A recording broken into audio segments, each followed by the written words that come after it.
Muchas gracias por venir a estas horas. El título de mi ponencia se titula Palabras de la extranjera, intervención y posicionamiento de los discursos de construcción nacional. Sabes que como que no se te oye muy bien. ¿Sí? A ver, ¿ahí? Sí. Me acerco más. Creo que sí.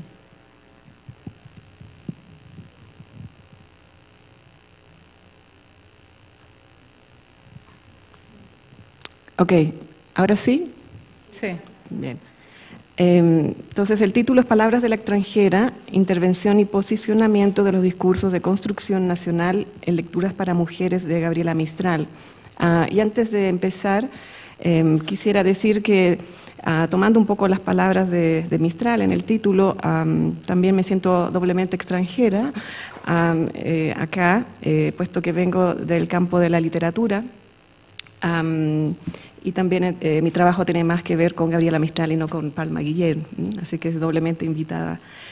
Sin embargo, ha sido una experiencia enriquecedora venir a este coloquio de historiadores y antropólogos, que sin duda va a enriquecer mi trabajo, que recién está en un estado embrionario, así que estoy aquí como una esponja absorbiendo mucho las discusiones que se han dado. Comienzo entonces. En 1922, la poeta y maestra chilena Gabriela Mistral, Premio Nobel de Literatura 1945, viajó por primera vez a México gracias a la invitación del ministro de Educación del gobierno de Álvaro Obregón, José Vasconcelos. Durante este periodo, el gobierno triunfante de la Revolución Mexicana se encontraba en plena etapa organizadora y Mistral fue invitada expresamente a participar en la reforma educacional de Vasconcelos. Su estadía mexicana, que se extendió por casi 2 años, es significativa, no solo porque con ella Mistral se alejó de Chile y comenzó a vivir en distintos países del continente americano y europeo, sino también porque con esa experiencia se fortaleció su visión latinoamericanista y su preocupación por los sectores más marginados de la población, en especial por los indígenas y las mujeres. Durante su permanencia en México, Mistral recorrió de norte a sur el país. Visitó pueblos y ciudades para aprender de la cultura local y a la vez para transmitir sus nuevas ideas sobre la enseñanza. Como menciona la educadora mexicana Palma Guillén, quien fue compañera de esos viajes y después una de sus amigas más cercanas, cito, Gabriela hablaba con los maestros, los veía trabajar, hacía para ellos pláticas y conferencias sobre el sentido de la enseñanza, sobre los fines que se perseguían en las nuevas escuelas, sobre el material escolar, sobre la cultura necesaria al maestro y a la mujer. Fin de cita. Pero ¿en qué consistían estas nuevas ideas sobre la enseñanza? Y más importante aún, ¿cómo estas nuevas ideas de Mistral se inscriben dentro del proyecto ideológico y cultural del gobierno revolucionario mexicano y de los discursos fundacionales decimonónicos? Para responder a estas preguntas me centraré en el libro Lecturas para Mujeres, que Mistral preparó en esos 2 años para las alumnas de la escuela mexicana que lleva su nombre, y que consiste en una selección de ensayos, poemas y cuentos de diversos autores, en donde también hay escritos suyos. Por medio del estudio de la introducción a este libro y de sus escritos en prosa, me interesa analizar las estrategias de autorización empleadas por Mistral para abordar el debate entre civilización y barbarie desde una perspectiva de género. Será desde una posición marginal, como extranjera, mujer y maestra rural, que la emergente figura pública y literaria de Gabriela Mistral se aproximará a los proyectos de construcción nacional de Sarmiento y Vasconcelos y los utilizará en beneficio de la instrucción femenina. En primer lugar, hay que destacar que la introducción de Lecturas para Mujeres está encabezada por el subtítulo Palabras de la extranjera. De acuerdo a Palma Guillén, la introducción de Mistral, además de exponer brillantemente las ideas sobre la educación de la mujer, es también una respuesta llena de dignidad a las críticas y a las ofensas que le hicieron. Fin de cita. Con ello, Guillén está aludiendo al cuestionamiento que, debido a un exacerbado nacionalismo, hicieron a la labor pedagógica de Mistral algunos intelectuales y maestros mexicanos. De ahí que, pese a su visión de una América Latina sin fronteras, ella se llamara a sí misma la extranjera, y en palabras de Guillén, cito, casi se excusara de haber venido a trabajar entre nosotros y para nosotros. Fin de cita. Si bien al denominarse como la extranjera y concluir firmando como la recopiladora, Mistral está minimizando su propia participación autorial, que consiste al menos en una 10ª parte del material escogido. Esta posición periférica le permite opinar más abiertamente sobre temas tan polémicos como la educación femenina, la unidad latinoamericana y la participación indígena en los proyectos de construcción nacional. Ya en las primeras páginas de este libro, que pronto se distribuirá vastamente por todo el país, se evidencia el pensamiento reformador de Mistral en torno a la enseñanza. Por ejemplo, para seleccionar las lecturas que lo componen, la autora consideró la intención moral de los textos, porque piensa que sin ella los maestros forman solo retóricos y aficionados, que no viven la cultura ni la vuelven un servicio. Además, en su selección ella privilegió la belleza del lenguaje, pues se encuentra que al favorecer lo utilitario y práctico se corre el riesgo de sacrificar la calidad de las lecturas escolares. Por último, ella buscó textos amenos, que estimulen la imaginación y el placer por el estudio en los jóvenes. En definitiva, Mistral está recordando al educador la labor ética y estética que lo define, e incluso le está haciendo un llamado a rechazar la explotación y utilitarismo que lo aqueja. Cito: no podemos aceptar esa especie de jefe de faenas o de capataz de hacienda en que algunos quieren convertir al conductor de los espíritus. Fin de cita. Pero no hay que olvidar que Lecturas para Mujeres está dirigido expresamente a las alumnas de la Escuela Hogar Gabriela Mistral, un colegio de formación técnica para señoritas en donde la enseñanza de la lengua y de la literatura es algo secundario. Consciente de que sus alumnas no volverán a cursar humanidades en otro establecimiento, Mistral realiza una compilación de variados textos de la literatura universal, en donde también incluye a escritoras y escritores hispanoamericanos. Su objetivo es proporcionar a las alumnas de la Escuela Hogar, aunque sea una mínima parte de la cultura artística que una mujer debe poseer. No obstante, cuando se trata del lugar que ocupa la mujer dentro de la esfera pública, sale a relucir el pensamiento complejo y a veces contradictorio de Mistral. En la introducción, ella incluso llega a afirmar que, cito, la forma del patriotismo femenino es la maternidad perfecta. Por lo tanto, la educación más patriótica que se da a la mujer es la que acentúa el sentido de la familia. Fin de cita. Para examinar este pensamiento, cabe referirse al contexto social e histórico de la época. Licia Fiolmata observa que el aumento de escuelas técnicas femeninas en el México posrevolucionario no solo implicaba cierta independencia económica y mayor participación cívica para la mujer, sino que también significaba una fuerza laboral importante para el país. Por ello, para esta crítica nos resulta descabellado ligar en el discurso mistraliano los conceptos de familia y hogar a los de nación y gobierno, ya que al presentar a la maternidad como última meta de la instrucción femenina, se estaría justificando la intervención de la mujer en el discurso nacional. En la práctica, a través de este libro de lecturas femeninas, las maestras de la Escuela Hogar serían las encargadas de difundir el mensaje social y cultural de Mistral a las mujeres de la emergente clase trabajadora. Sin duda, el contexto político e histórico en que vivió Mistral no puede pasar desapercibido a la hora de estudiar su discurso y las estrategias de autorización empleadas. Como señala Ana Pizarro, cito, la Madre de América generó las tretas necesarias para tener acceso a interpretar la vida en un medio y un tiempo en que ello no estaba permitido, sino a través de la ardua negociación con el enmascaramiento. Fin de cita. En el contexto mexicano posrevolucionario, si bien la reforma educacional de Vasconcelos había favorecido la instrucción femenina, algunos sectores conservadores no veían con buenos ojos la creciente participación de la mujer en la esfera pública. Por tal motivo, el discurso de la maternidad, en torno al cual Mistral orientaba la educación de la mujer, era bien recibido por Vasconcelos, a quien le convenía respaldar una educación diferenciada para ambos sexos. No obstante, Mistral está utilizando el discurso de la maternidad en su sentido social y simbólico para intervenir tanto en el proyecto de construcción nacional del gobierno revolucionario mexicano como en los discursos fundacionales decimonónicos. De hecho, la autora equipara la labor educativa de Vasconcelos con la de Sarmiento y expresa su gratitud hacia el gobierno mexicano por permitirle participar en esta reforma educacional a través de la escritura de un libro de lecturas escolares para mujeres. Sin embargo, la distinción con el programa educativo de Sarmiento y de Vasconcelos radicaría en que para Mistral la búsqueda de integración social no está motivada por el impulso modernizador de una élite intelectual que ve a las masas como amenaza o obstáculo para el desarrollo del país. Más bien, ella busca la integración cultural con diversos sectores de la población sin la imposición de un orden jerárquico. Por ejemplo, a propósito de las lecturas colectivas que junto a Palma Guillén daba en los pueblos durante su estadía en México, Mistral dice lo siguiente, cito, Los frutos intelectuales de estas lecturas pueden haber sido buenos, pero los morales son los que cuentan más. Lentamente se va produciendo un encuentro de almas en la que se van borrando los límites entre el maestro y el discípulo.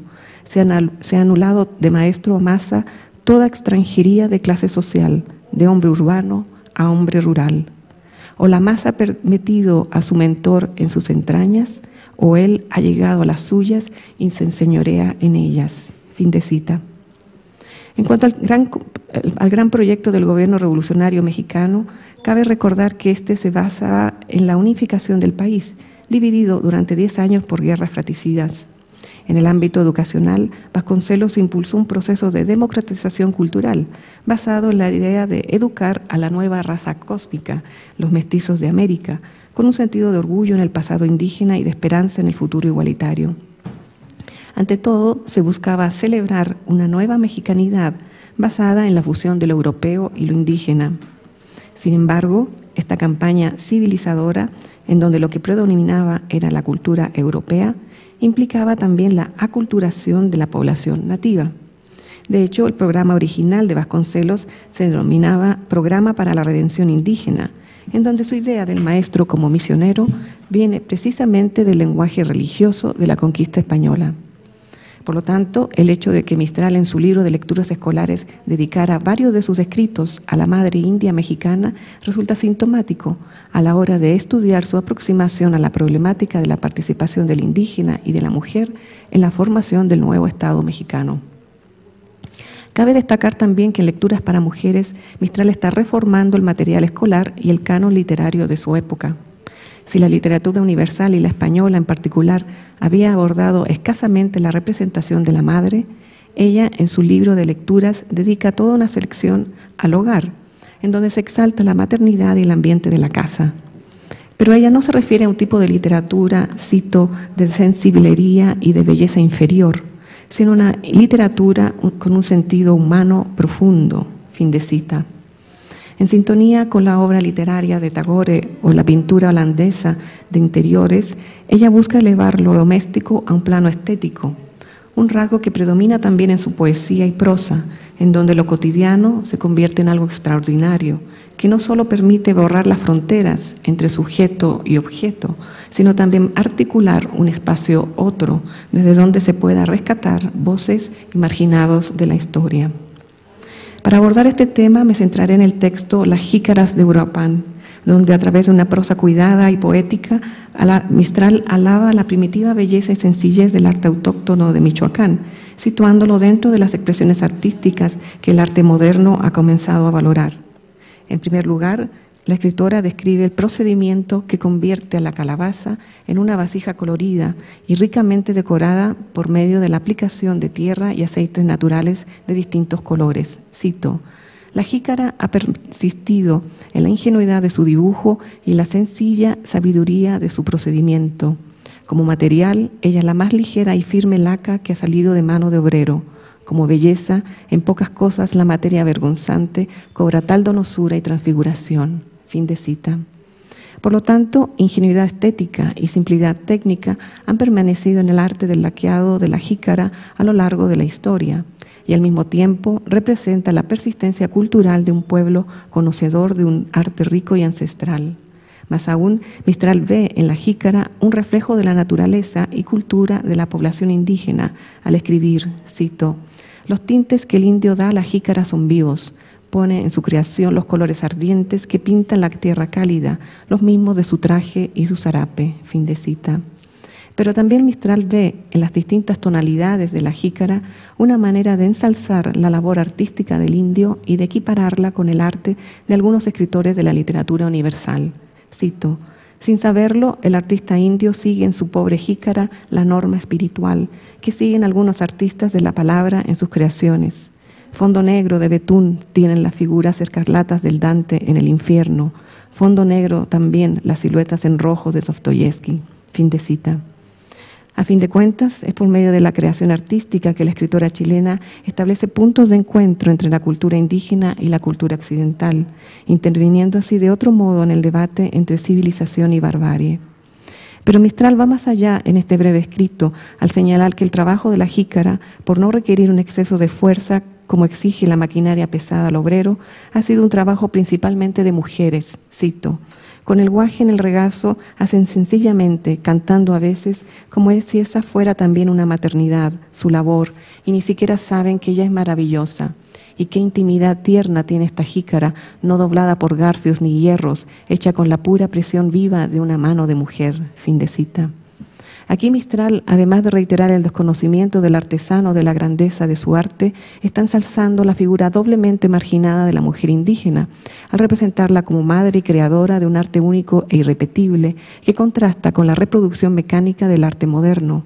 Sin embargo, la autora, consciente de su lugar en la modernidad, busca también puntos de encuentro entre el arte central de Michoacán y el arte moderno de las vanguardias. Cito: hace años, cuando el dibujo era todavía una cosa pedante por el exceso presuntuoso de exactitud, debieron parecer descuidadas estas figuras ingenuas que el indio trazaba en la mejilla de la jícara.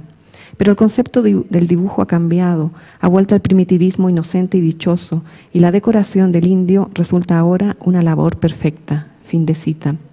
En armonía con las tendencias artísticas de su época, Mistral logra conferir a su prosa un sello particular, en donde la maternidad y la creación artística sirven como puentes que permiten borrar las distinciones raciales, sexuales y culturales. Por último, me interesa resaltar que la forma sutil y oblicua de la prosa mistraliana refleja también su carácter moderno, puesto que en ella se emplean distintas estrategias de autorización sin abandonar una imagen discreta de la autora. Como señala Marcelo Pellegrini, la prosa de Mistral se aleja de las actitudes mesiánicas presentes en los discursos fundacionales decimonónicos y se acerca más a la obra ensayística de escritores como Alfonso Reyes y Rosario Castellanos. Para Pellegrini, cito, la forma que tienen estos autores y autoras de ser modernos y de pertenecer a su tiempo no les es dada por el protagonismo público del estadista o del educador, sino por la exploración de zonas más ocultas de la convivencia cultural del continente, e incluso si éstas pertenecen a la esfera de lo nacional o lo político. Fin de cita. En el caso de Lecturas para Mujeres, el hecho que Mistral firme como la recopiladora representa no solo una de sus máscaras para poder opinar sobre aquellas zonas ocultas y no resueltas de los proyectos nacionales, como son la participación política y cultural de los indígenas y de las mujeres. También el espíritu aglutinador y conciliatorio de sus escritos representa su pensamiento latinoamericanista. Por eso en este libro ella se identifica con la doctrina bolivariana y respondiendo a las críticas de los nacionalistas de turno afirma con amargura, cito, a esta doctrina ridiculizada, deformada por el sarcasmo en muchas partes, no siendo todavía conciencia nacional en ningún país nuestro, yo la amo así, como el anhelo de unos pocos y desdén y olvido de los otros. Esta vez, como siempre, estoy con los menos. Fin de cita. Al haberse conmemorado recientemente los 200 años del inicio de vida independiente de México y de Chile y los 100 años del estallido de la Revolución Mexicana, la relectura de este libro de Gabriela Mistral, marcado por la encrucijada del momento histórico que motivó su creación, nos permite dimensionar de otro modo el significado que todavía cobran estas palabras de la extranjera. Muchas gracias.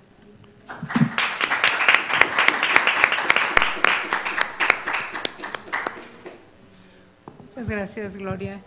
Enseguida tenemos la participación de Elizabeth Horan, que como ya les dije es de Arizona State University. Su ponencia se llama Leer escondidas y por los vacíos, Palma Guillén o el arte de la sustracción. Buenos días. ¿Me escucha bien? Bien. Pues Palma Guillén es hoy recordada por dos factores algo contradictorios, pero que están en mi hipótesis estrechamente relacionados. Primero, Palma Guillén fue por muchos años la persona más cercana a Gabriela Mistral, quien era la primera persona en ganar el Premio Nobel desde la América Latina. Segundo factor, Guillén era la primera mujer en servir de embajadora de un país latinoamericano. Concluyo que servir a México y a Mistral como persona de interés a México le ganó a Palma el puesto de embajadora. Antes de referirme brevemente a sus años de formación, intercaló un cuento, algo apócrifa, pero con elementos de verdad. Viene de una carta al chileno Eduardo Barrios que Mistral escribió en 1952, eso es, en sus postrimerías, cuando sus cuentos son algo inconfiables. Sin embargo, cuenta, y cito, un chiste de Palma Guillén. Vivíamos en Aviñón y a mí me agraciaban con el espionaje. El cura de la aldea llegó un día a preguntarme la razón de que yo viviese allí, las afueras de la ciudad, y luego la razón de que viviese en Francia. Al verme el asombro en la cara, explicó, señora, la creen usted unos espía rusa y otros alemana. Nadie cree que usted es hispanoamericana porque usted es demasiado alta de talla. Palma me dijo allí un día, hazte crespos, ponte polvos, con eso te parecerás a las francesas y te dejarán en paz. El cuento subraya que Guillén sabe disimular y disfrazarse de femme francesa y aún le insinúa a Gabriela que lo haga para evitar preguntas incómodas. Resumo ahora rápidamente los orígenes de Palma Guillén. Una carrera diplomática no sería la anticipada para alguien que nació mujer en una familia probablemente de clase media en el DF en marzo de 1893. Un estudiante sobresaliente de familia católica, pero asistió a la escuela primaria adjunta a la normal en vez de ir a una escuela religiosa. Continúa en la normal durante el porfiriato. Tiene 17 años al entrar al escenario nacional por medio de su participación en el Congreso Nacional de Estudiantes en 1910, como nos recuerda Gabriela Cano. Anda becada a la universidad, milita en pro de Madero, muere su padre durante la Revolución. A pesar de ser un aporte imprescindible a su familia, sigue sus estudios. Escribe la tesis en psicología sobre el optimismo y el pesimismo en los niños. Cuando se gradúa de altos estudios en 1918, dicen que está, junto con Luz Vera, entre los estudiantes predilectos de Antonio Caso. Y cito aquí otra vez a Gabriela Cano, quien describe a Caso como orador sobresaliente. Aglutinó en torno suyo a jóvenes de ambos sexos, interesados en pensadores como Bergson, Nietzsche y Schopenhauer. Fin de cita. Cuando muere el poeta Amaro Nervo, Palma Guillén da una oración en la que afirma la superioridad de la cultura europea.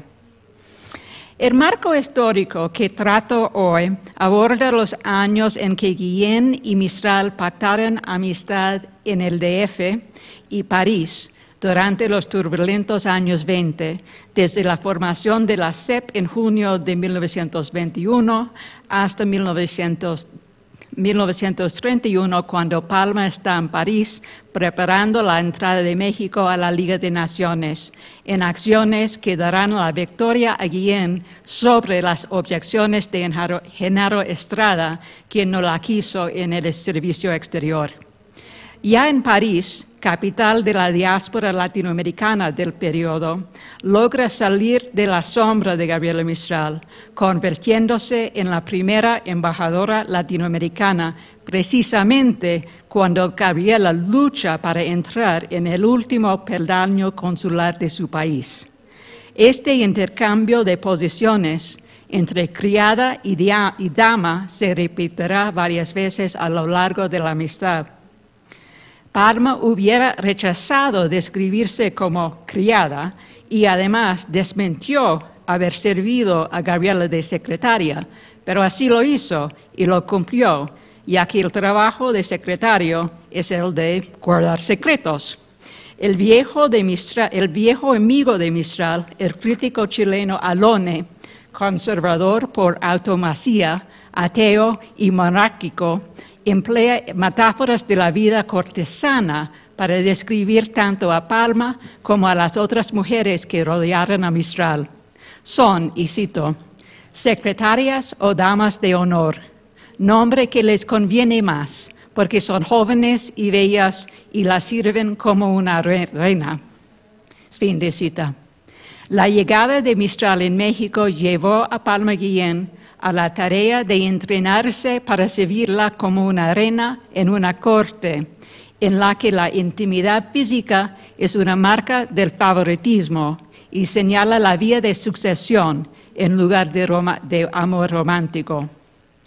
Una consideración en todo es que Guillén es poco confiable sobre temas en torno a su perfil público. Ya clásica es una entrevista con el periodista Víctor Alba, en que ella hace declaraciones vagas y inconsistentes sobre el joven Juan Miguel Godoy, el llamado hijo adoptivo, desde cuya infancia se encargaron las dos mujeres.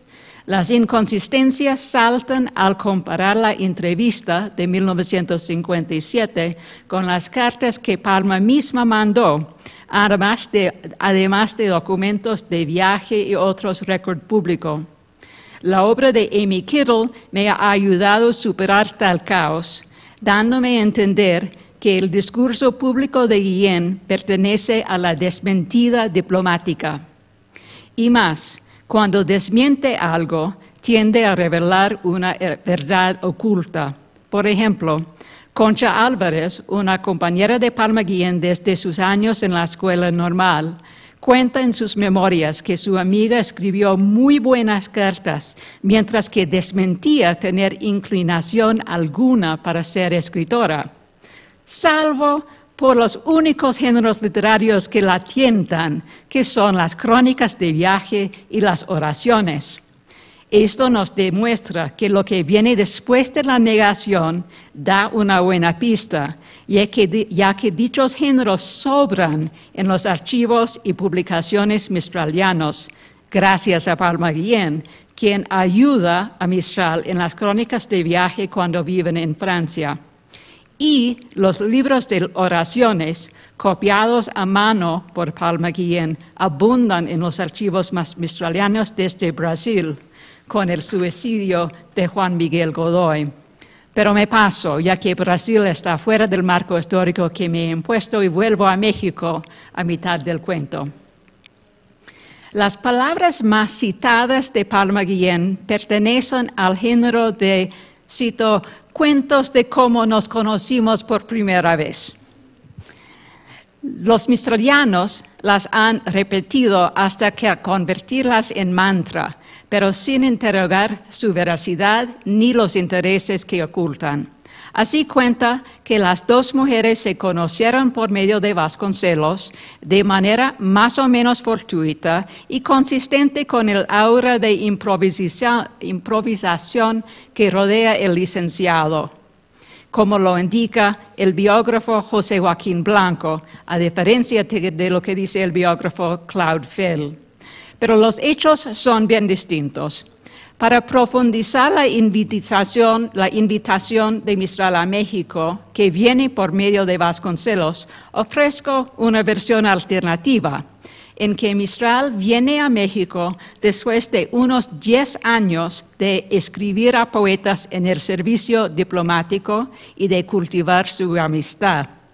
Como he contado en el afterword a mi libro aquí recién publicado, Motivos sobre Mistral y el franciscanismo, hace una cadena bien forjada cuyos eslabones provienen de la interconexión de los mundos bohemio, diplomático y el literario.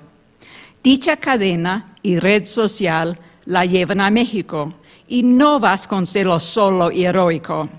Rubén Darío es su punto de partida. Iniciada la correspondencia con Darío, está publicada en París. Ante la muerte de Darío, vuela la pluma de Mistral hacia el seráfico Amado Nervo. el sexualmente diferente autor de La amada inmóvil y íntimo amigo de Darío, como lo revelan unas cartas recién recuperadas.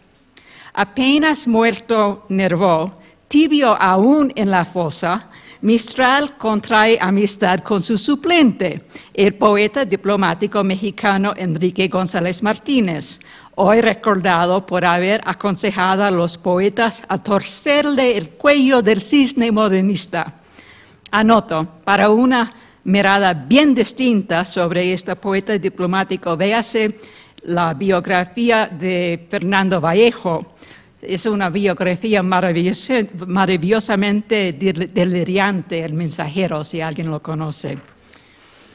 Mistral le hizo muchas cortesías al ministro mexicano a Chile, ya que el ministro mexicano no estaba bienvenido en Chile en aquel entonces, que tenía relaciones muy cercanas con los Estados Unidos. Y el ministro lo retribuye al presentarle a Mistral al filósofo Antonio Caso, cuando éste pasa por Chile en julio de 1921. La fecha es propicia. Por un lado, en México se encuentra en formación la CEP. Por el otro lado, en la prensa santiaguina, Mistral sufría otra ronda de ataques. Cuestionaban su autoría en materias de educación. En Chile, Caso y González Martínez ven que el momento y la persona son oportunos a sus intereses en México. Aunque Caso había dejado la rectoría, mantuvo al tanto la oficina de Vasconcelos mediante Palma Guillén, quien trabaja estrechamente con Vasconcelos. Por su parte, González Martínez tiene harto de Chile y ambicionada trasladarse a Argentina, en donde Mistral publica y tiene tantos o más amigos que en México. Sin enumerar todas las ventajas políticas que los dos hombres percibirán al invitar Mistral a México, los dos hombres mandan un cable a Vasconcelos, quien cumple, enviando la invitación deseada y de encarga a Palma Guillén. En lo que sería un peldaño para Palma, hay muchas omisiones extraordinarias. Presento algunas 7 omisiones. Una, ella no lo cuenta, pero cuando viene a las órdenes de Vasconcelos, ella está recién vuelta de un año de estar oficialmente becada en Europa, aunque en realidad ayudara a varios diplomáticos mexicanos allá, incluso a Alfonso Reyes, en su reintegración en el servicio exterior. 2. A pesar del autorretrato de Palma, ella no era en aquel entonces una muchacha presumida, sino una mujer de 30 años, cuando acompañó a su exdiscípulo Jaime Torres Bodet, 9 años menor, a recibir a Mistral en el muelle de Veracruz. Torres Bodet, a los 21 años, es el nuevo director de las Bibliotecas Nacionales, mientras que Palma, con 9 años más de servicios, amén de diplomas y premios, enseña unas clases universitarias y va a servir de anfitriona a alguien que considera mal penada y que lleva la ropa suelta y desordenada, según nos cuenta en su introducción a la antología Lectoras para Mujeres, donde Palma quiere representarse como céntrico, excéntrico, insider y outsider. En tal introducción memoria, sus credenciales son el muralismo de Diego Rivera, con el que Palma tuvo larga relación, y sus amistades con maestras influyentes. Tercera omisión de Palma es que no detalla nada de sus colaboraciones editoriales con Gabriela. Cuarta, hace caso omiso de la antología Lecturas Clásicas para Niños, en que las dos mujeres trabajaron, entre otros, con Salvador Novo y Roberto Negro, que llegaron a ser buenos amigos de Gabriela Mistral. 5. ¿Quién le presentó a Mistral estos miembros del mundo gay y bohemio de la ciudad, quienes llegan a ser amigos? Omite sus nombres. 6. Hay que mencionar que Palma también le presentó gente que Mistral califica de reaccionaria, como del diario Excelsior y otros lugares. Omisión 7 y más significativa es que Palma Guillén totalmente menoscaba su servicio de puente conductor entre Mistral y la inteligencia mexicana y de puente hacia Europa, ya que Palma la acompaña en un viaje comisionado y pagado por Obregón. En Europa, Palma y Gabriela se lanzan a la tarea con visitas a varios intelectuales católicos italianos, como Papini y Allegri. Cuando la prensa pro-Mussolini publica noticias del discurso de Gabriela Mistral hacia el fascismo, las mujeres escapan hacia Suiza para reunirse con el premio Nobel pacifista y admirador de Vasconcelos, Román Roland. Después de visita a Capri y a Mallorca, Palma convenció a Gabriela a hacer una visita relámpago a París. Allá en la legación mexicana, Palma se encuentra, y no por casualidad, con su ya amigo Alfonso Reyes, quien hace un debriefing de Mistral y Guillén a través de un almuerzo largo y detenido. La relación crece y enriquece a todos. Después de 1926, cuando las dos mujeres vuelven a París y sirven informalmente a Reyes a informarle como el nuevo jefe de la legación mexicana. Una lectura bien sistemática de cartas y publicaciones nos revela cuándo y cómo fueron juntas y separadas Mistral y Guillén, y por qué. Más allá de las desmentidas o cualquier hábito de clandestinidad profesional, la lectura revela que Gabriela Mistral es altamente productiva cuando su amiga está a su lado, desde la llegada a México hasta el entrar a ambas mujeres al servicio exterior. Publica 3 veces lo que publica cuando su amiga no la acompaña. Y las cartas iluminan aspectos importantes de cómo las mujeres eligen dónde vivir o reciben sus residencias. Ejemplo es la curiosa tendencia, tanto en el caso de Gabriela como de Palma, de buscar vivir o muy cerca de sitios de estallar en guerra. A diferencia de ellas, Alfonso Reyes evita todo conflicto, pero por razones bien pensadas. Como recuerda laconamente, cito, ¿de qué se murió su padre? Un doctor le preguntó una vez durante un examen médico. De ametralladora, doctor, le contestó el escritor. Fin de cita. Es que el estar al tanto de los momentos de crisis le presenten a las mujeres a la mejor oportunidad en las carreras consular, periodística y diplomática. El trabajo de Palma como editora y censora de Mistral refleja una relación complicada con Vasconcelos. Cito, «Lee eso, Palmita, y quítele las hilachas», dijo Gabriela Mistral, según nos cuenta Palma, cuyas intervenciones editoriales son más fuertes cuando tocan intereses mexicanos. Ella vigila el quiebre inevitable entre Mistral y Vasconcelos. Ellas cuentan a los Reyes cómo Vasconcelos anda enloquecido después de una reunión con Elena Arizmendi en Nueva York.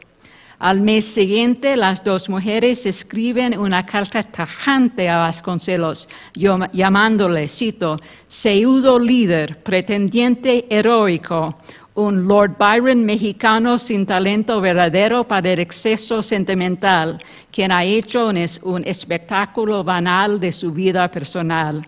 Fin de cita. Pero a Vasconcelos no se le detiene los tábanos. Su contesta viene a través de su mutuo amigo Carlos Pellicer, a quien dice que, cita, Gabriela parece negarse a ratos creer en mi conversión. Es que yo nunca me he convertido, porque nunca he dejado de creer. Soy pecador de los malos. Miro mi vida estropeada por las malas pasiones, la sensualidad y la pereza.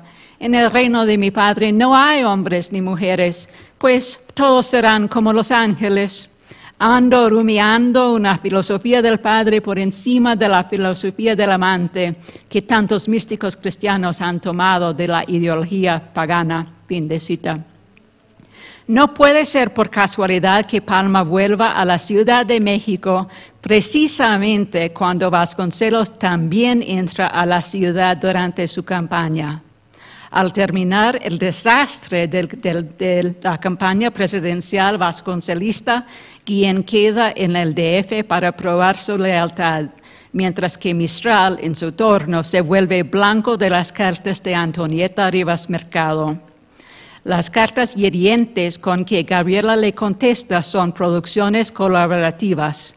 Palma junto con Manuel Gómez Morín las revisen desde lejos antes de enviarlas. La última prueba rigurosa de la lealtad sigue cuando Palma vuelva a Europa para actuar de suplente de Gabriela en el Instituto Internacional de Cooperación Intelectual, que es parte de la Liga de Naciones. Extraoficialmente, Palma está en Europa para hacer camino con la Liga de Naciones al beneficio de Genaro Estrada. Palma está en la legación mexicana en París cuando el cónsul Arturo Pani contesta una llamada telefónica de Antonieta Rivas Mercado. El día antes, Antonieta había preguntado en su diario, cito, ¿cómo podía ser que un hombre como él, Pani, tan decente en lo personal, se mantuviera al servicio de la pandilla de miserables que forman el gobierno de Calles en México? Fin de cita. Dice ella a Pani, cito, antes del mediodía me habré pegado un balazo, fin de cita. Y así lo cumplo, diciendo a Pani, cito, yo soy la única responsable de este acto con el cual finalizo una existencia erabunda, fin de cita. Palma ayudó en todo el encubrimiento después, que es uno de sus fuertes. Lo repetirá después con el suicidio de Juan Miguel Godoy en Brasil. A diferencia de Vasconcelos, el convencional, Palma Guillén desmiente. Desmiente desde su condición de secretaria de la chilena hasta su rol en custodiar los manuscritos de la escritora.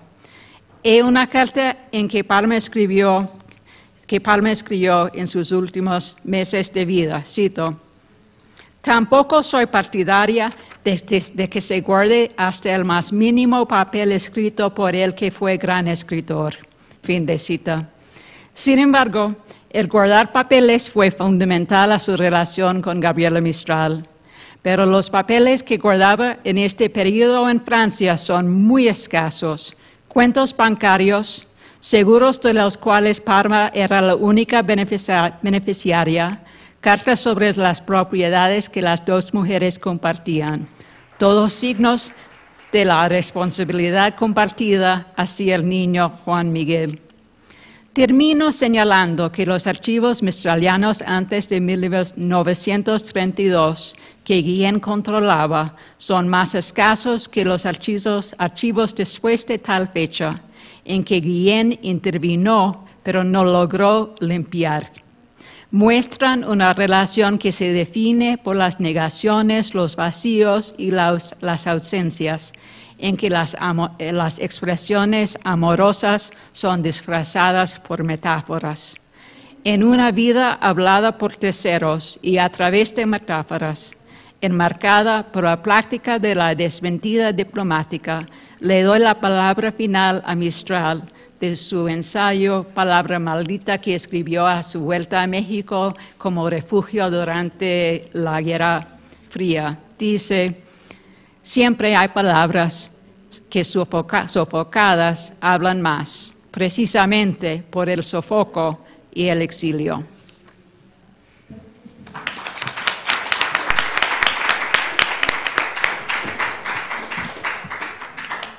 Muchas gracias por tu provocadora y muy interesante presentación. Elizabeth Horan, enseguida va a tomar la palabra Amelia Kindle. Muchas gracias. Sí, está bien. Muchas gracias y gracias también por organizar este coloquio. Estoy muy agradecida ser incluida y formar parte de esta mesa tan interesante. Esta presentación forma parte de mi libro en proceso sobre las relaciones mexicanas latinoamericanas. Como señala el título, mi ponencia se enfoca en la experiencia diplomática de Palma Guillén en Colombia en 1935 y 36. En mis trabajos sobre el periodo estoy intentando de aproximarme a un entendimiento del género en la historia diplomática mexicana. Me gustaría contribuir al proceso señalado al inicio de este coloquio por la doctora Cano de cambiar o enriquecer las narrativas tradicionales de la historia del siglo XX. A mí me parece que la historia diplomática es un campo muy fructífero y además listo para este tipo de intervención. Y pues lo que sigue es mi esfuerzo muy humilde a este logro. En enero de 1935, Lázaro Cárdenas nombró a Palma Guillén enviado extraordinario y ministro plenipotenciario de México a Colombia. Es la primera vez en la historia latinoamericana que se reconoce a una mujer en un rango tan alto, que además sirvió de señalar el compromiso de Cárdenas al adelanto de la mujer en el campo internacional, tan como el escenario doméstico. Aunque el nombramiento de Guillén fue y sigue siendo celebrado, en realidad su estancia en Colombia fue llena de dificultades. Esta ponencia analiza el fracaso relativo de su estadía colombiana para interrogar el rol de género en la historia diplomática y los vínculos entre la experiencia internacional y nacional de la mujer. Por falta de tiempo, voy a hablar nada más en tres aspectos del paper más grande, más largo, y esos tres son la relación de Guillén con Gabriela Mistral y cómo eso influye su experiencia en Colombia. Dos, las dificultades que enfrentó en Colombia. Y tres, cómo eso se relaciona con la cuestión de género en la Secretaría de Relaciones Exteriores.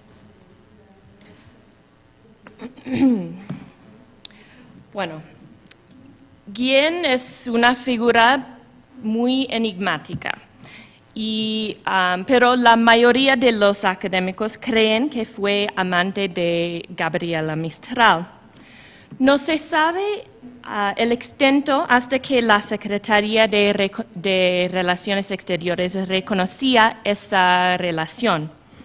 En las comunicaciones preliminarias acerca del nombramiento de Guillén, hay evidencia de mucha ansiedad por su estado civil.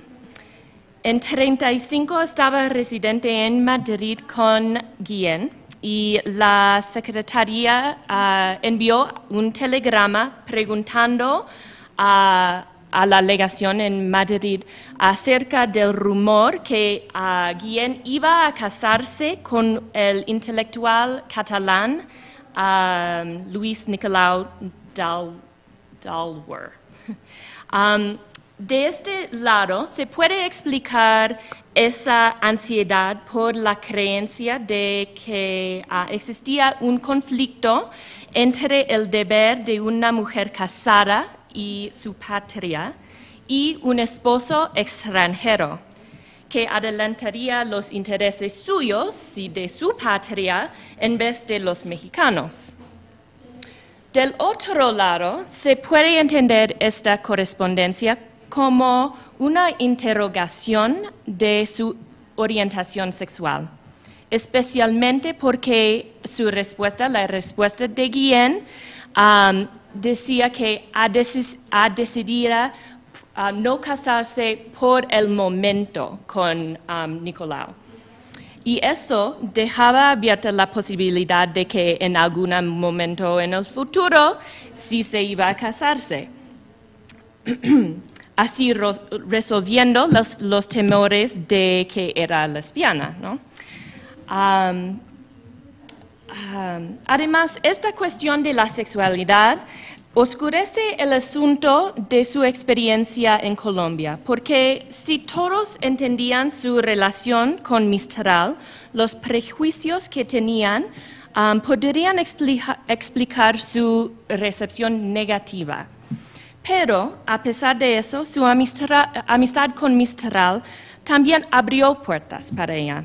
Mistral escribió un ensayo muy laudativo sobre Guillén antes de su llegada a Bogotá para el periódico El Tiempo, que pertenecía a su gran amigo Eduardo Santos, quien iba a ser el próximo presidente colombiano. Y a pesar de eso, no logró protegerla, Eduardo Santos, de los ataques venenosos de la derecha colombiana. Entonces, puede ser que más que nada, más que una respuesta a su sexualidad o estado civil, su rechazo en Colombia estaba más vinculada con su estatus como representante de la Revolución Mexicana. El anticlerismo mexicano fue objeto de preocupación en América Latina desde 17 hasta la cristiana y también con la educación socialista. Pero la Secretaría de Relaciones eligió a Guillén entre varias mujeres porque era católica.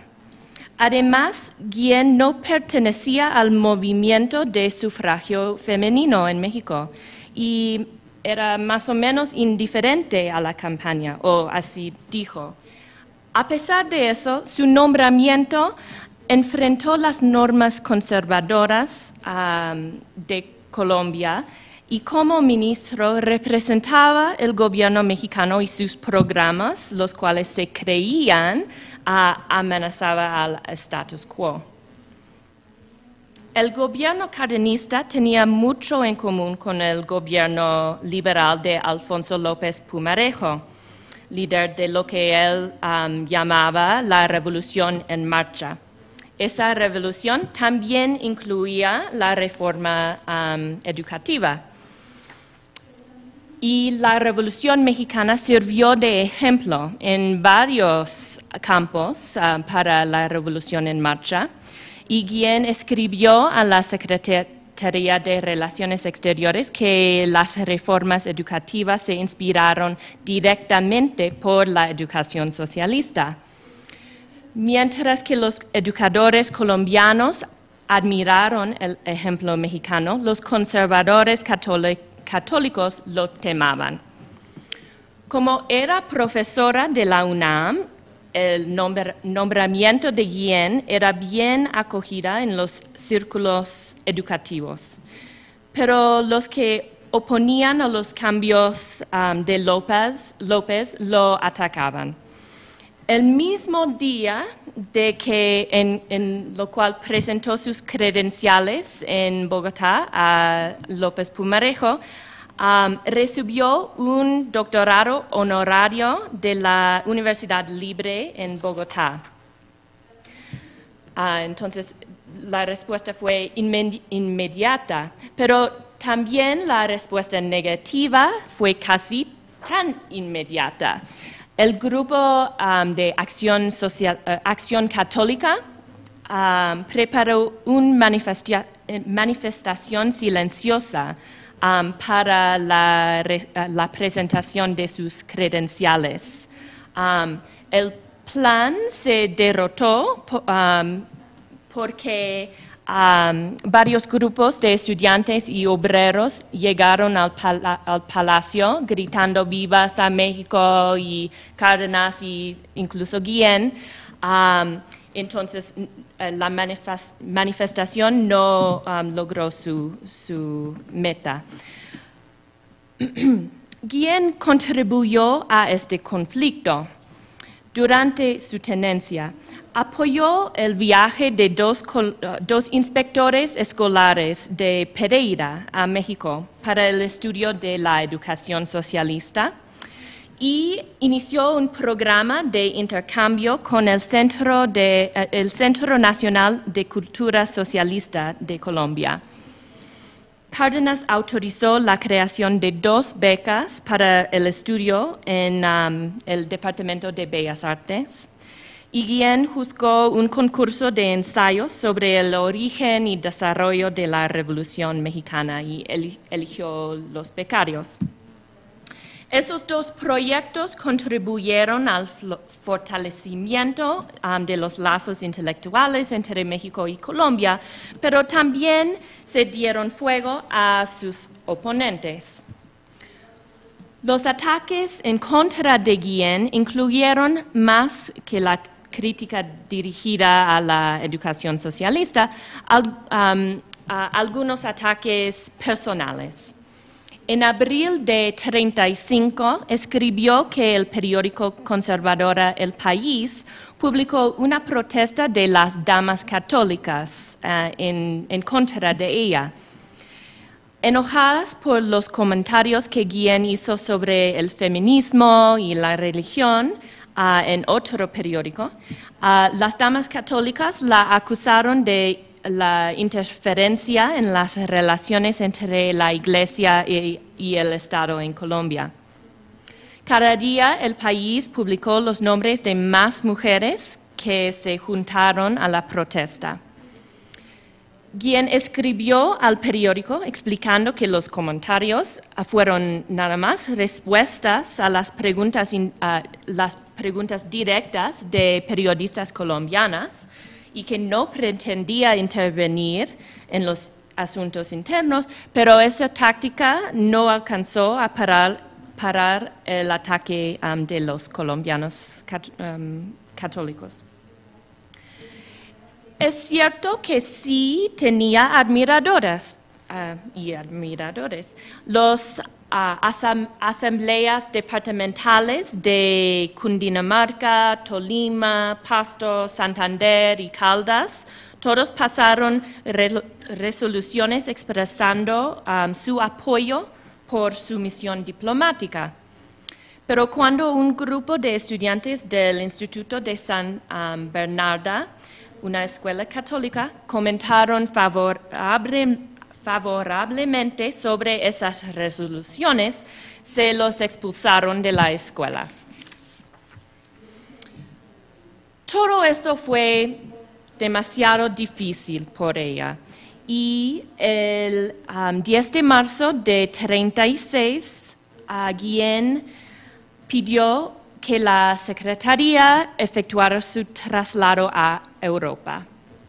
Se quedó en Colombia hasta agosto, cuando partió para Dinamarca como jefe de misión. En 1938 fue nombrado primer secretario de la misión permanente mexicana en Ginebra, donde se quedó hasta 1942, cuando regresó a México. Continuó su amistad con Gabriela Mistral, pero eventualmente se casó con Luis Nicolau, ¿no? Tuvo una carrera distinguida de diplomata y intelectual que no fue impedida por el hecho de que se lo rechazaron en Bogotá. Poco tiempo antes de su salida de Bogotá, el líder conservador Laureano Gómez publicó en su periódico El Siglo un artículo que originó del periódico El Universal mexicano, que repetía un rumor que la Secretaría de Relaciones Exteriores investigaba su actuación en Colombia no satisfactoria. Declaró que su amistad con el presidente López resultó en que muchos colombianos pensaban que tenía demasiada influencia sobre él y los asuntos domésticos colombianos. En un documento citado en una obra de Elizabeth Horan, quien dijo que los meses que pasó en Colombia eran infinitísimas largas y que fueron más largos por los ataques de la prensa colombiana y mexicana y los ataques de sus jefes insidiosos. Esas declaraciones, creo, sugieren que este último ataque del Siglo y el Universal resultó por una parte de las intrigas diplomáticas de la Cancillería mexicana. Aunque parece clara que la estancia de Guillén fue un fracaso por razones políticas, su nombramiento también desestableció las expectativas de género de los diplomáticos mexicanos. Después de su salida de Bogotá, un miembro de la colonia mexicana en Colombia escribió a la Secretaría de Relaciones Exteriores para aplaudir su traslado. El señor Tamayo dijo que como maderista de verdad, él agradecería el gobierno si nombrara a un verdadero intérprete de la Revolución Mexicana a Bogotá. Se quejaba de las vacilaciones de Guillén, que puede indicar, yo creo, que criticaba, claro, su diplomacia, pero también señala la característica de firmeza como una característica masculina, ¿no? Refiere constantemente a la revolución en esa carta y pedía que la Cancillería enviara para el puesto a alguien como él que había participado en la lucha armada, o por lo menos alguien que entendía la revolución desde su perspectiva. Claro, una perspectiva masculina. Eso señala las ideas masculinistas que circulaban en la Secretaría de Relaciones Exteriores. El sucesor de Palma Guillén en Bogotá fue el general José Domingo Ramírez Garrido, veterano del proceso revolucionario en Tabasco y primo de Tomás Garrido Canaval. Tenía credenciales revolucionarias intachables. También era feminista. En 1918 publicó un libro que se llama Al margen del feminismo. Y como director de educación pública bajo Salvador Alvarado, en la Yucatán, participó en el primer Congreso Pedagógico Mexicano y el primer Congreso Feminista Mexicano de 1916. Seguramente él no hubiera estado de acuerdo con su compatriota Tamayo, quien pensaba que fuera mejor candidato por el puesto en Bogotá por el solo hecho de su sexo. Pero de todos modos, aceptó la oferta y como ministro defendía el gobierno mexicano cardenista de los ataques colombianos con mucho más éxito que Guillén. Es decir, que aunque puede ser que la Cancillería y sus representantes masculinos no conscientemente restringieron las oportunidades de las mujeres en la Secretaría, impidieron las acciones de Palma Guillén en Colombia, las actitudes hacia las mujeres en la diplomacia que dañaron su posición. Aunque la participación femenina en la Secretaría de Relaciones Exteriores, como el sufragio femenino, fue una causa que el gobierno cardenista promovió, la cultura diplomática y la atmósfera del país a lo cual lo enviaron trabajaron trabajaban en contra de Guillén. Como resultado, su nombramiento fue un desastre. Interrogaron su estado civil y su sexualidad de una manera no típica para los diplomáticos masculinos, muchos de los cuales se casaron con extranjeros y otros de los cuales eran homosexuales. A pesar de su creencia católica y su naturaleza no tan política, representaba de una manera de facto, ¿no?, el movimiento de sufragio femenino mexicana y la educación socialista mexicana en los mentes de los conservadores colombianos, ¿no? Además, como mujer, no podía representar la masculinidad revolucionaria como esperaba la colonia mexicana en Colombia y la Cancillería. Su misión no fue un fracaso total. Entre abril de 35 y agosto de 36 contribuyó al fortalecimiento de los lazos entre los pueblos mexicanos y colombianos, sobre todo entre los estudiantes y los trabajadores y los intelectuales. Pero no fue el triunfo por lo cual el gobierno cardenista y los amigos de Guillén en el cuerpo diplomático como esperaban. Los conservadores colombianos y los propios compatriotas de Guillén lo rechazaron. Los primeros porque fue demasiado revolucionaria y los segundos porque no fue revolucionario. Gracias.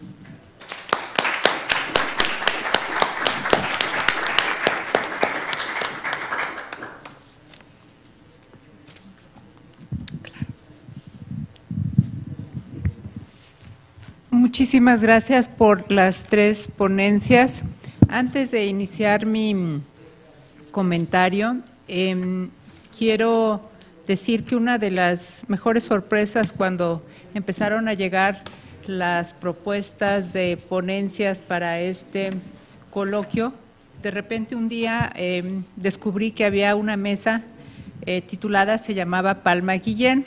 Fue realmente una sorpresa y una gran alegría porque me regresó a un tema de mi lejana juventud.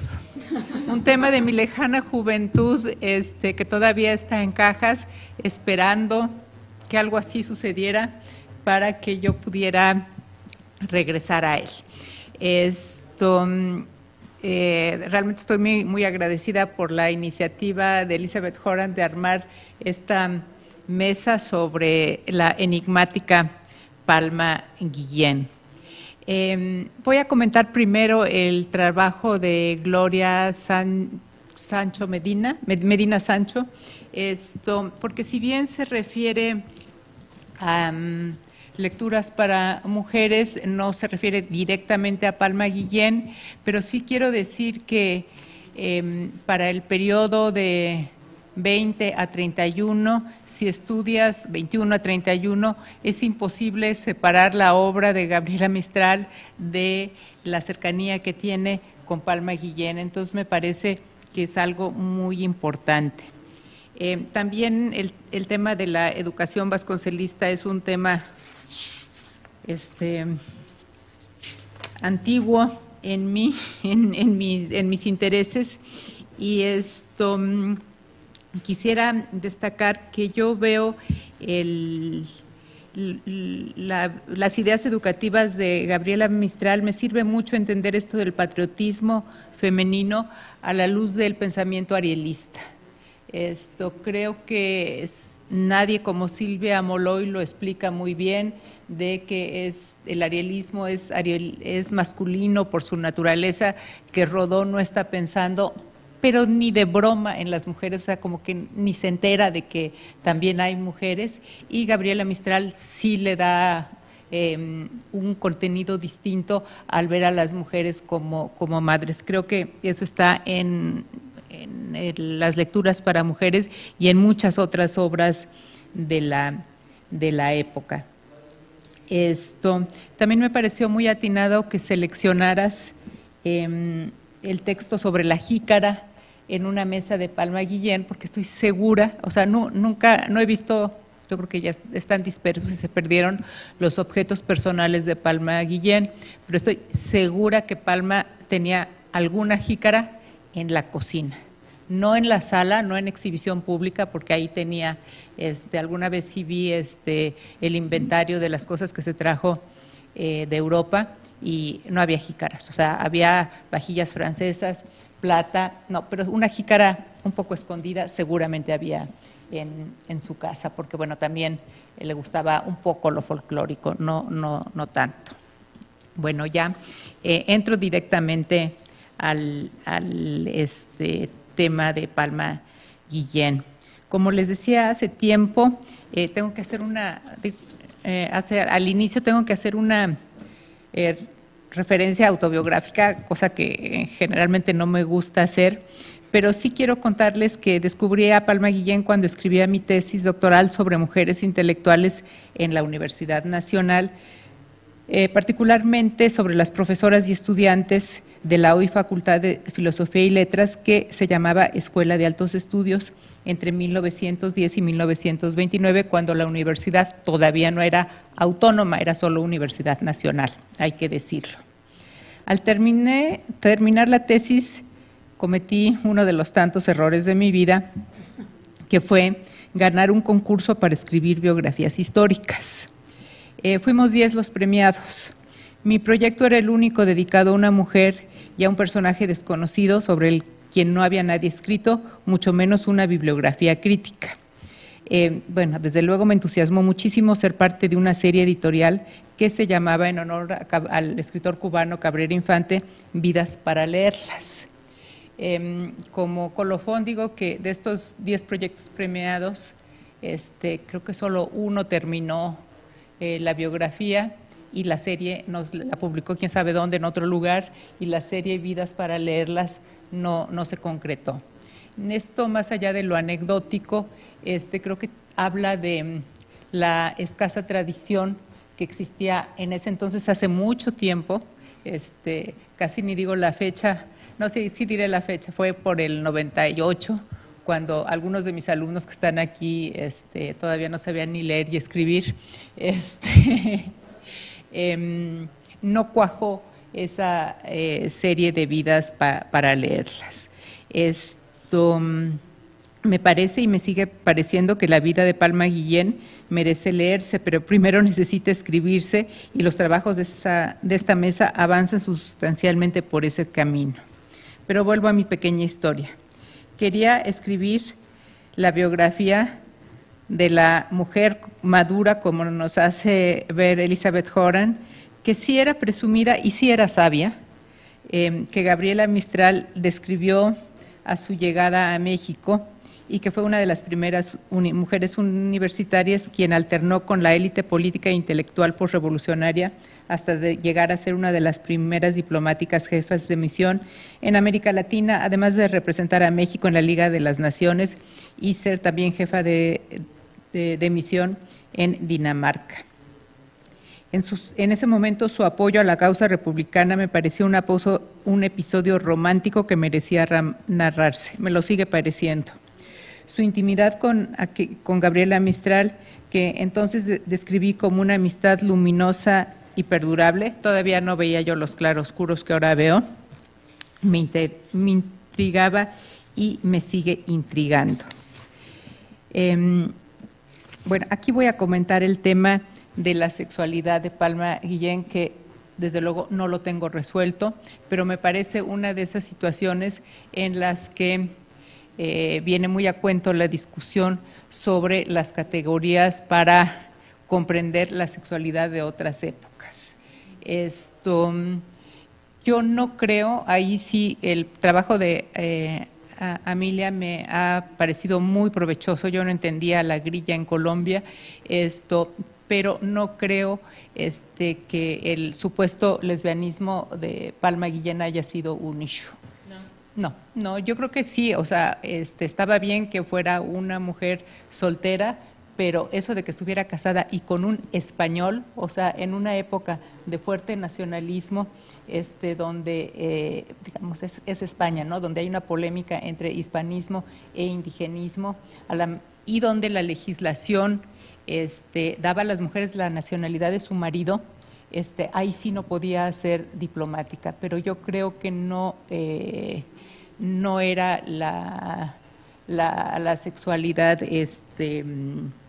digamos, no normativa, sí el que estuviera casada con Luis Nicolau d'Olwer. También en esa época Palma Guillén estaba perdidamente enamorada y tuvo una relación intensamente sexual con Diego Rivera. ¿Cómo sé esto? Claro que no lo sé, no tengo las pruebas. Pero sí, los especialistas en la obra de Rivera dicen que la manera como él pinta a las mujeres con quienes tuvo una relación sexual se puede identificar en la manera como les pone los ojos. Entonces el retrato, sí, las pone lánguidas y viendo hacia abajo, ¿no? El retrato que hace de Palma Guillén, según los expertos, quiere decir que ahí hubo fuego, más allá de los buenos deseos, de los deseos de la mamá de Diego Rivera de que Rivera se casara con Palma Guillén. Pero yo creo que Palma Guillén era demasiado calculadora, y finalmente eso no le gustó a Diego Rivera, no era demasiado pragmática como tú bien lo haces ver. No estoy diciendo que no haya tenido una relación pasional con Gabriela Mistral, que no tendría yo palabras para describirla. Pero en este momento, digamos, antes de que llegue, de que se popularice el discurso freudiano, que siempre es homófobo en esta época, no creo que sea una preocupación. La preocupación incluso por la masculinización de las mujeres, que también le toca a una compañera de Palma Guillén que se llama Luz Vera, de quien vamos a oír una ponencia en la siguiente mesa, eso ya viene en los 50. Aquí todavía no hay Freud, que es el que provoca mucha angustia frente a la homosexualidad. Bueno, ya rompí el orden y no me quiero pasar del tiempo. Finalmente, cuando yo gané aquel concurso, me sentía personalmente vinculada a Palma Guillén porque mi mamá trabajó con ella en uno de los últimos encargos burocráticos que desempeñó. Ya había muerto mi mamá, entonces no pude preguntarle demasiado y mi papá no se acordaba. Lo cual menciono más allá de lo anecdótico, sino por cómo va la memoria de las mujeres, ¿no? En aquel entonces logré reunir muchos documentos, todavía pude entrevistar a muchas personas que la trataron, yo creía que iba por muy buen camino. La verdad es que yo no debería de estar contando esto aquí con mis alumnos presentes, pero bueno. Luego empezaron los tropiezos que me llevaron a suspender ese proyecto. De vez en vez abro las cajas con los materiales reunidos entonces y me pregunto cómo abordaría el tema ahora. Voy a los tropiezos. El primero fue creía yo que la inaccesibilidad a la correspondencia entre Palma Guillén y Gabriela Mistral era un obstáculo central. Entonces la correspondencia estaba en poder de Doris Dana. Le escribí y me quedé esperando respuesta. Yo era ingenua y joven y pensé que me iba a responder, al menos diciendo que no, cosa que nunca sucedió. En las clases de investigación a la introducción histórica suelo decir que uno siempre logra encontrar las fuentes y hace las preguntas adecuadas, aunque uno tiene que aprovechar las fuentes que uno tenga para sacar las tesis. Pero bueno, no, yo no tenía acceso a esas fuentes y no pude tener esa correspondencia. Eso sí me desilusionó bastante y tenía muchas otras cartas, pero esa correspondencia fundamental no la tenía. El segundo tropiezo que tuve fue el que yo no me había dado cuenta en mi ingenuidad, la dificultad del género biográfico. Escribir una biografía histórica de un personaje que además se desenvuelve tiene una vida larga, se desenvuelve en contextos internacionales, cuando mi formación clásica era en historia nacional, era demasiado para mí. Y el tercer tropiezo, y el más grave, es que no encontraba cómo distanciarme de lo que ahora descubro a través del trabajo de Elizabeth Horan, de la autoimagen que Palma construyó interesadamente sobre sí misma. Le creí demasiado a sus palabras y a lo que la gente me contaba sobre ella. Sí me parecía muy, muy sospechoso que ninguna de las personas que logré entrevistar me hiciera ningún comentario negativo y ninguna sonrisa irónica ni nada, sino todo, ay, era muy buena persona, ay, sí me ayudó mucho, era muy linda. Entonces, cuando esa es la información que estás obteniendo de las entrevistas, era desesperante, porque yo no podía construir preguntas, ni había tenido un conflicto con nadie, sino todo mundo tenía muy buenos recuerdos. A la vez, en la correspondencia con Alfonso Reyes, pues sí se veía que era autoritaria, por decirlo menos, y no podía yo como que hacer algo con eso. La clave para superar ese tropiezo me la ofrece ahora la ponencia de Elizabeth Horan, donde muestra que Palma Guillén me gustó mucho la frase que no dijiste ahora, pero estaba en inglés, o yo la traduje así, la gran encubridora, y lo pongo con mayúsculas, la gran encubridora, encubridora. Sí. Verdades a medias para construir mentiras. Eso me queda clarísimo. Hay muchos mitos. Uno que me llega desde hace mucho tiempo, como tuve la osadía de publicar un avance de eso, que espero que no hayan encontrado, porque yo he comprado todos los ejemplares que he encontrado de eso, y no lo pongo en mi currículum. Creo que a Elizabeth se lo mandé, no recuerdo, pero bueno, tuve la osadía de escribir un avance, aunque los capítulos realmente no los publiqué. Pero uno de los mitos que sí quiero decir ahora es que hay papeles de Nicolau Dolwer y de Palma Guillén en los archivos del Colegio de México. Eso no es cierto, lo han publicado en Chile. Luis Nicolau Dolwer fue profesor de esta institución, dio algunas clases, pero no tiene ni siquiera expediente personal. Lo que sí está, pero no sirve de gran cosa, es que alguien donó, seguramente, no sé si la Palma misma lo haya hecho antes de morir, la biblioteca de los Nicolau Dolwer y Guillén está integrada al fondo de la Daniel Cosío Villegas, pero está integrada, no que yo sepa, y miren que tengo inclinación por las bibliotecas y los papeles, no hay un inventario de los libros que integraron, entonces están ahí. Pero bueno, nada más. El otro tema que voy a tocar brevemente, porque se me hace muy, muy importante, y que también está presente en las dos ponencias, y que creo que el asunto de la sexualidad ha distraído demasiado, o sea que no importa tanto, que interesa mucho más ver toda esta cuestión de manejo político.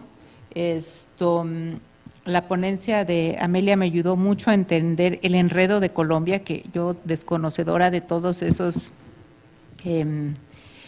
de la situación política del país, y sobre todo cómo las preconcepciones de género a final de cuentas sí contaron, ¿no? O sea, el sucesor, Tomás Garrido Canaval, que aunque tiene un folleto que se llama Al margen del feminismo, no era así como muy feminista que digamos, el folleto está en el catálogo de la Biblioteca Nacional, pero no está físicamente, pero por ahí creo que yo tengo una copia. Se llama Al margen del feminismo, pero no es, o sea, no es así como feminista, ¿no? Sí, o sea, creo que la Revolución Mexicana se representa como virilidad. Entonces, eso sí creo que es una clave muy importante de tu trabajo. Y coincido contigo en que, pues como que no supo llevar su papel diplomático, no tenía experiencia diplomática, no tenía formación diplomática, entonces se dejó llevar por sus filias y fobias y pues por eso es que no le fue bien en Colombia, creo yo, sin conocer a profundidad el conflicto. El otro tema que me interesa es esta caracterización como católica, como liberal, como conservadora. Eso me parece muy complicado de entender. Yo la veo como católica, como todos los otros funcionarios de la posrevolución que son y que piensan que el catolicismo es para la casa, pero que sostienen posiciones liberales. Hay un momento en la carrera de Palma Guillén que también ayuda a entenderla. Ella trabajó muy directamente con Narciso Basols en la Secretaría de Educación Pública, cuando Narciso Basols impulsó la educación sexual, y bueno, sí fue blanco de muchas críticas conservadoras. Ella era la directora de secundarias. Creo que obtuvo los puestos, y eso no, creo que no es particular de ella, sino que más por una afiliación política, por sus amistades. O sea, yo lo ubico dentro de la generación de los llamados 7 sabios, que son los que vivieron la revolución siendo muy chicos y les toca reconstruir al país, son los formadores de instituciones. Alguien la llamó la Octavia Sabia, eso es muy cursi, entonces generalmente no lo digo, pero sí está en esa generación y sus amigos son ellos, sobre todo, independientemente de la ideología política que tengan. Ella puede ser amiga de Lombardo, aunque no, y pedirle dinero prestado a Lombardo, aunque no comparta sus posturas políticas. Creo que esa parte sí hace falta desentrañarla más, ir con más cuidado, y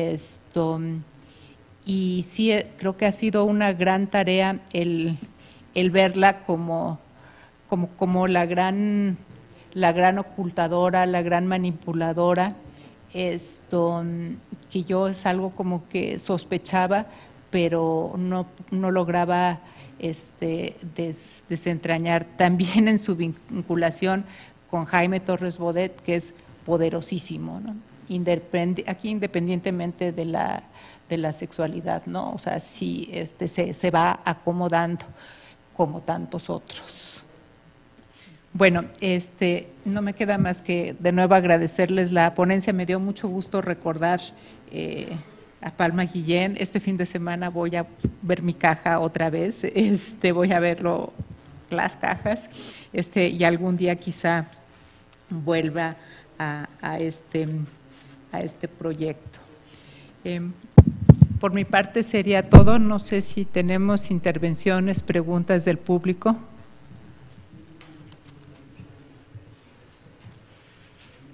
De la mesa. No veo. Muchas gracias por su presentación. Tengo una pregunta para la mesa.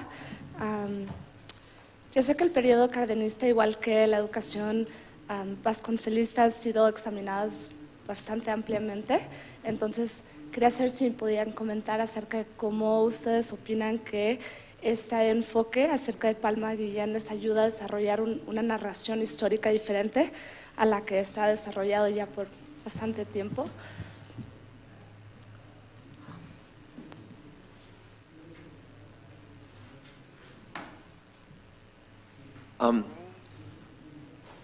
Cuando, pues, seguimos hablando de Vasconcelos y educación vasconcelista, es una palabra nueva para mí, y cada vez escucho pues algo de lo indígena y algo europeo, y algo que viene pues olvidado es la raíz africana en eso. y no sé si hay una oportunidad de explorar representaciones africanas también, y pues también pues menos, pero presente, asiáticas.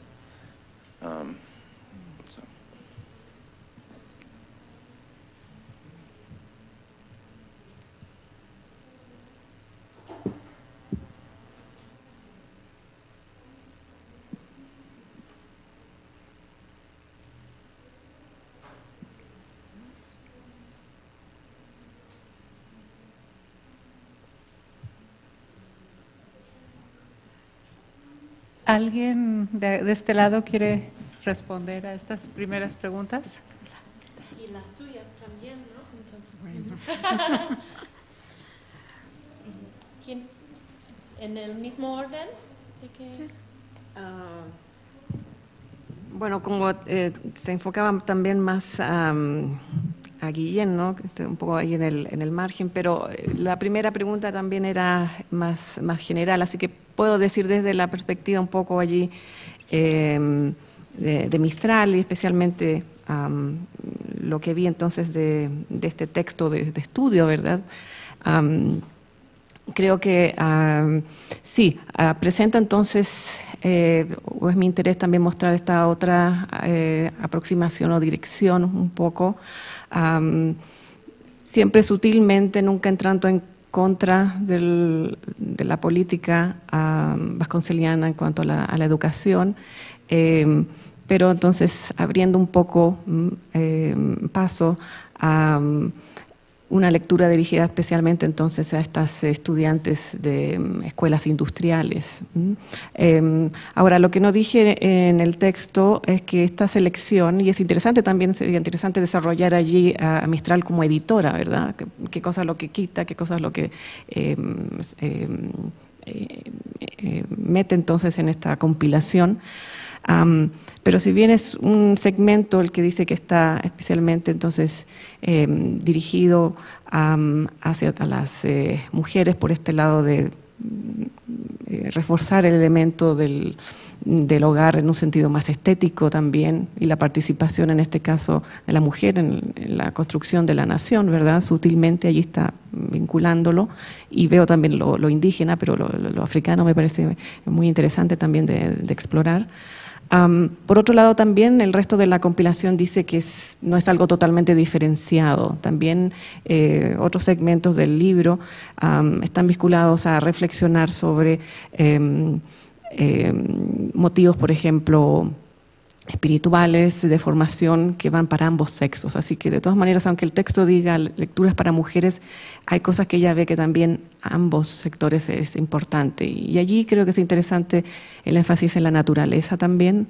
De nuevo, incluso ella destaca más que las batallas, lo histórico en un sentido allí heroico, es también rescatar un poco lo natural, o las cosas que han sido también a veces no marginadas, marginadas entonces de un enfoque más clásico, canónico en los textos de estudio. Y en ese sentido, como reflejo de la cultura también la historia a través de la naturaleza misma, de la geografía. Bueno, la formación también de Mistral como profesora también de geografía, yo creo que está también ahí implícita. Okay. Buena. Primero sobre Vasconcelos. Si no hubiera existido, tendríamos que imitarlo, ¿no? Porque Vasconcelos como un piedra de toque para tantos, ¿no? Es una figura increíble. Realmente no podríamos haberlo inventado porque nadie lo hubiera creído. Cuando yo me metí en este de escribir sobre Gabriela Mistral, la escogí porque quería entender la América Latina, no tan solo Chile, pero la América Latina y también las relaciones con la América Latina con Europa. Y la figura de Vasconcelos no es muy entendida en la carrera de Gabriela Mistral, a pesar de cómo es un piedra de toque, eso de la invitación y todo, como expliqué en mi ponencia. Pero más que eso, Vasconcelos nos es muy útil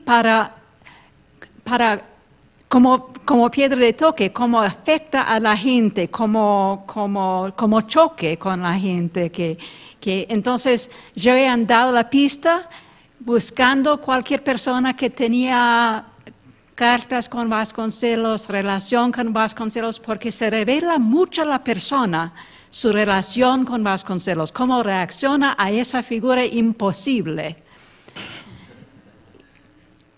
Y se ve esto, por ejemplo, en la relación, lo que dice Daniel Cosío Villegas sobre Vasconcelos, lo que dice Alfonso Reyes, que comparte, que él está bien con todo el mundo, pero él también choca.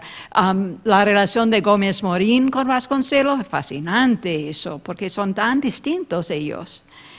Pues, y yo no sé si ustedes han leído las autobiografías, léanlas todos, son increíbles. Pues son increíbles y perturbantes, ¿no? Porque cuando llega a 39 y está como vocero del antisemitismo y todo eso, pero tiene que leerlos porque es actor central y a la vez este hombre sabe cómo escribir. Pues Vasconcelos nos puede decir mucho, es una figura fascinante. Todo bajo el signo de Vasconcelos, uno podría escribir un libro sobre eso, ¿no? Pues a las raíces africanas, bueno, hay el libro muy bueno de Licia Fiormato sobre Gabriela Mistral, que se llama Una madre queer para la nación, A Queer Mother for the Nation.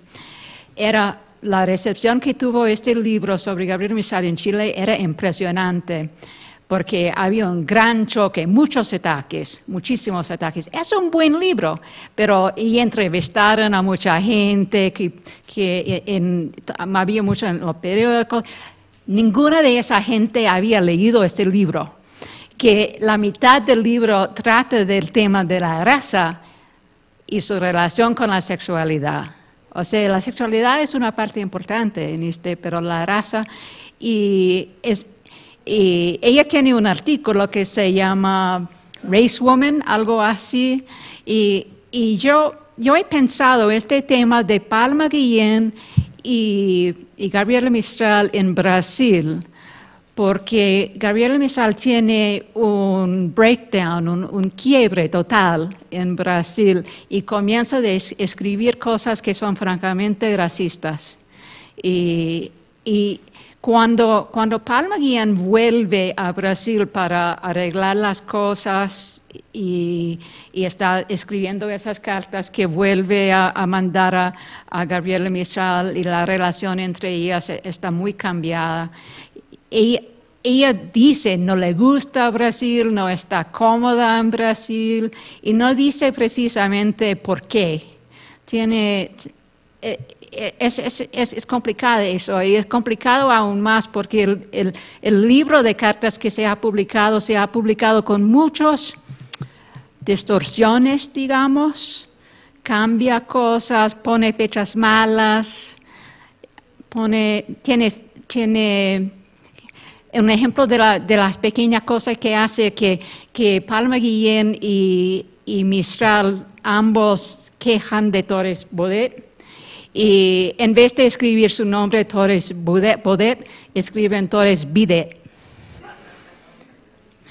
Pero el editor del libro no quiso que este ícono chileno se aparece así, diciendo Torres Bidet.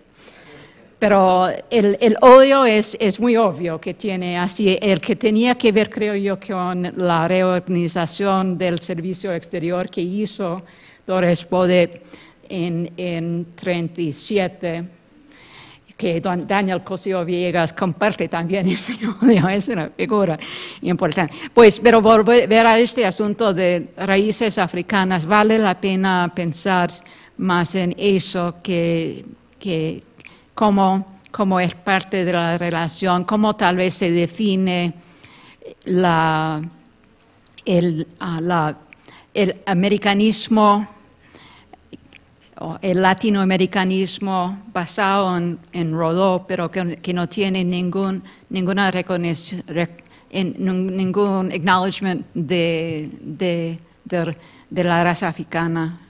Y sí, pues en la biografía de Gabriel Mistral que estoy escribiendo ahora, que estoy terminando, yo he dejado la parte más difícil para último, que es de Brasil, porque eso tengo que enfrentar este asunto de lo difícil para alguien como Mistral que se identifica como mestiza abiertamente en un periodo en Chile cuando nadie hace eso, como decir, tengo mala adaptación decir que soy mestiza. Pero a la misma vez, ella tenía raíces africanas. En la genealogía de ella tiene este fondo, pero no lo conoció. Entonces, agradezco la pregunta, no quiero detenerme más. Bueno, creo que la cuestión de entender las identidades de otras épocas es central, ¿no? Y porque tienes toda razón, Ramírez Garrido no fue feminista, pero sí promovió las mujeres, el voto femenino y todo eso. Entonces, ¿cómo entender su apoyo a las mujeres? Y al mismo tiempo, cómo entender la sexualidad de Palma Guillén como una sexualidad queer o rara, o cómo pensarlo, porque es verdad que aunque no influyó sus circunstancias tanto como su posible casamiento con Nicolau, sí debe haber influido a algo, ¿no? Y al mismo tiempo, creo que una cosa entre estos dos, otra vez, es que aunque Guillén no tuvo preparación diplomática, no estudió la carrera diplomática, sí tenía experiencia en Europa, en el Comité de Cooperación Intelectual, vivía en el ambiente diplomático. Y a cambio, Ramírez Garrido no tenía nada de experiencia diplomática. Entonces, ¿cómo entender su éxito al lado del fracaso relativo de Guillén, quien sí tenía experiencia, aunque no tan formal como algunos diplomáticos de carrera? Y por eso creo que es importante para mí meterme en esta cuestión de las identidades de otra época, porque sí influyó a esa diferencia entre sus experiencias.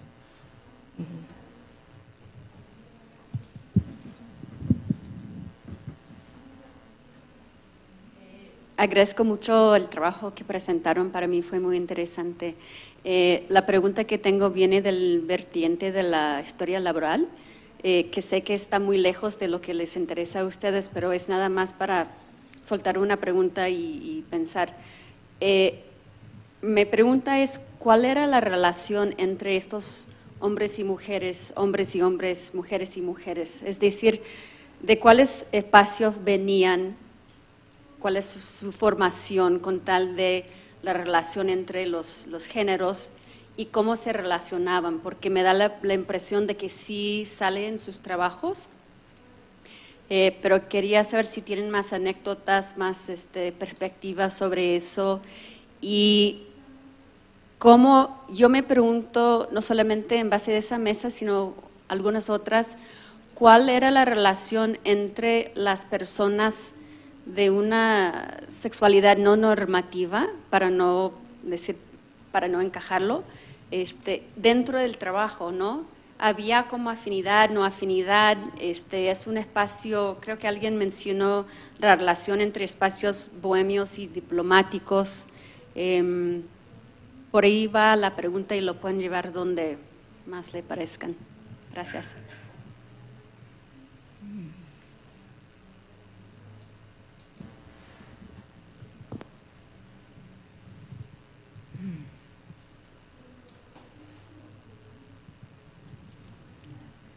Pues la pregunta nos pide cuentos, ¿no?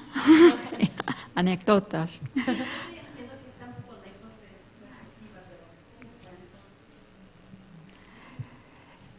Pues el lugar donde uno está influye mucho. Recién leí el libro de Paulette Patou sobre Alfonso Reyes en París y otro libro sobre Alfonso Reyes en Brasil. No me recuerdo el nombre del autor de ese sobre Alfonso Reyes en Brasil. Y es interesante ver cómo su comportamiento bohemio, digamos, cambia de un lugar a otro. Pero mientras cuando él estaba en París, él tenía amistades con mujeres de teatro de París en aquel entonces, que significaba relaciones, en algún aspecto serían sexuales, supongo. Y en Brasil se dice que se enamoró de Cecília Meirelles, gran poeta brasileña, y tal vez era el caso, pero lo escondió bastante. Y eso no escondió sus relaciones en París, porque era anticipada que un hombre diplomático lo hiciera, ¿no? Era parte de su papel público, tener un mistress, ¿no? O sea, cuando en Roma, haga como los romanos. Y yo creo que hay algo de eso en la relación entre Gabriel Mistral y Dorestana.